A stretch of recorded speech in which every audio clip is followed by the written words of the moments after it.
Vinegar রাসূল সাল্লাল্লাহু আলাইহি ওয়াসাল্লাম খেতেন, সেটা সিরকা হিসেবে অনেকে চিনে। সিরকা, ভিনেগার নিয়ে যে আলোচনা করি তাহলে এই আলোচনা শেষ হবে না, এত সোজা। ভিনেগার একটু বলতেই হয়, ভিনেগার ইটস মানে এখন অনেক গুরুত্বপূর্ণ। এটা অনেক গুরুত্ব আছে, তার ভিতরে একটা গুরুত্ব নিয়ে একটু আলোচনা করি, সেটা হলো HbA1c। জানেন কি না আপনারা HbA1c? ডায়াবেটিস রুগী একটা পরীক্ষা করায়, এই সব ডাক্তারকে বলবা যে সকল রুগীকে যেন HbA1c দেয়, ডায়াবেটিস আছে বা না আছে। কারণ এটা নতুন গবেষণায় দেখা গেছে যে সুগারের চেয়ে HbA1c ভেরি ইম্পর্টেন্ট। কারণ গ্লাইকেলেটেড যে আমাদের যে প্রোটিনের গ্লাইকেশন হয়, তা হিমোগ্লোবিনের ভিতরে আছে হিম এবং গ্লোবুলিন। বুঝতে পারছেন? গ্লোবিউলিন হচ্ছে প্রোটিন। হিম এবং গ্লোবিউলিন, এটার কাজ হচ্ছে অক্সিজেন ক্যারি করে, অক্সিজেন। তাহলে অক্সিহিমোগ্লোবিন যখন এটা অক্সিজেন ক্যারি করে নিয়ে যায় তখন এটা হলো অক্সিহিমোগ্লোবিন বলে, এই জন্য লাল দেখা যায়, এটা অক্সিহিমোগ্লোবিন এবং হিম আছে বলে লাল। RBC রেড ব্লাড সেলের নাম শোনেন না আপনারা? রক্ত লাল কেন? এগুলো ছোটোবেলায় পড়েন নাই?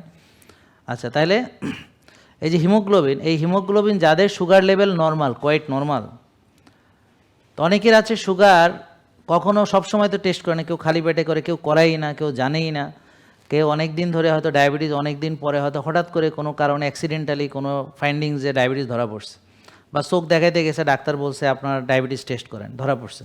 কিন্তু বেশিরভাগ ডায়াবেটিস রোগী জানেই না যে তার ডায়াবেটিস কত, কারণ সে টেস্টই করায় না কখনো।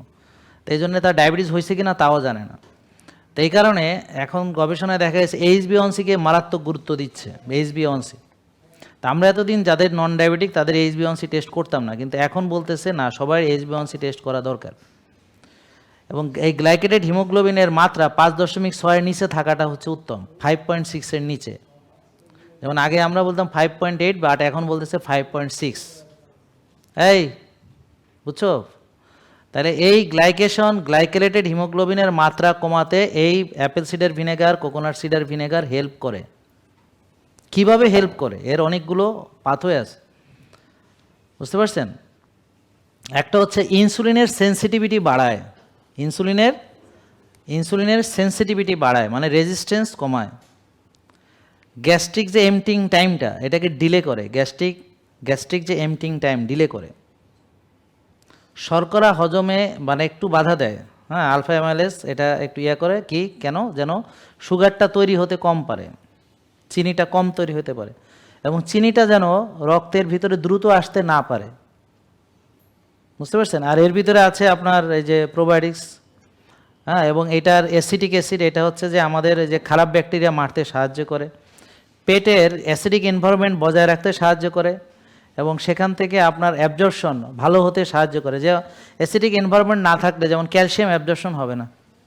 ধরেন আপনি গ্যাসের ওষুধ খাচ্ছেন, অর্থাৎ প্রোটন পাম্প ইনহিবিটর, যেটা হাইড্রোক্লোরিক অ্যাসিডের সিক্রেশনকে বন্ধ রাখতেছে, পাশাপাশি আপনি আবার ক্যালসিয়ামও খাচ্ছেন, তাহলে কি হবে? আপনার পাথর হবে কোথাও না কোথাও, কি এই ক্যালসিয়ামগুলো অ্যাকচুয়ালি অ্যাবজর্পশন হতে পারবে না, তা সফট টিস্যুতে গিয়ে পাথর হিসাবে হয়তো জমা হবে।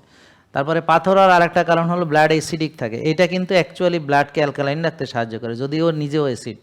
যেমন অ্যাসিটিক অ্যাসিড, সাইট্রিক অ্যাসিড, এগুলো আসলে অ্যাসিডিক ফুড না, এগুলো অ্যালকালাইন ফুড, বাট এরা নিজেরা অ্যাসিড। বাট বডিকে এন্ড প্রোডাক্ট যেটা মেটাবলিক অ্যাশ, সেটা অ্যালকালাইন রাখতে সাহায্য করে।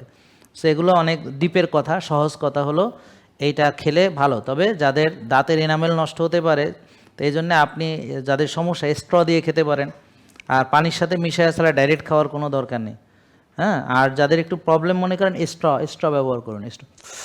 এটা একটা স্ট্যান্ডার্ড, একটা ভালো গ্লাসের মধ্যে নেবেন, একটা কাচের স্ট্র নেবেন, হ্যাঁ, এটা খুব মজা করে খাবেন, জেনজিরা পছন্দ করবে। আমার মেয়ে তো সব কিছু স্ট্র দিয়ে খাইতে পছন্দ করে, পারলে পানিও স্ট্র দিয়ে খায় সে, তার জন্য আলাদা স্ট্র কেনা লাগে, হ্যাঁ, আলাদা গ্লাস লাগছে, ওই যে এরকম গোল গোল গ্লাস ওর খুব পছন্দ, হ্যাঁ, ওইটা। তো এই জন্যে, বুঝতে পারছেন?